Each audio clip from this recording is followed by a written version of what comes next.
Hello everyone, good morning সবাইকে। সকাল সকাল ঘুম থেকে উঠে দেখি বাইরে ঝমঝমিয়ে বৃষ্টি হচ্ছে। তারপরে মা দিল আমাকে একটু জাম মাখা, যেটা কিন্তু খেতে বেশ চটপটা ছিল।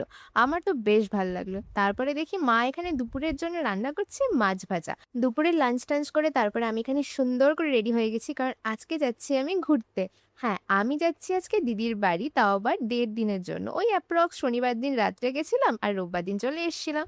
তো এই হচ্ছে, আমি দিদির বাড়িতেও পৌঁছে গেছি যথারীতি। তো তারপরে টুকুর সাথে অনেকটা টাইম কাটিয়ে রাতে ডিনার করলাম। আর এখানে কিন্তু প্রত্যেকটা খাবার দিদি বানিয়েছে। আর এত টেস্টি হয়েছে খেতে যে আমি তো খেয়েই শেষ করতে পারছিলাম না। এই দেখবে কি, কি ছিল সেগুলো তো তোমাদের সাথে বলাই হয়নি। ছিল হচ্ছে লুচি, তার সাথে ছিল ছানার কোফতা অ্যান্ড তার সাথে ছিল আলুর দম। আর যেটা খেতে তো অসাধারণ ছিল।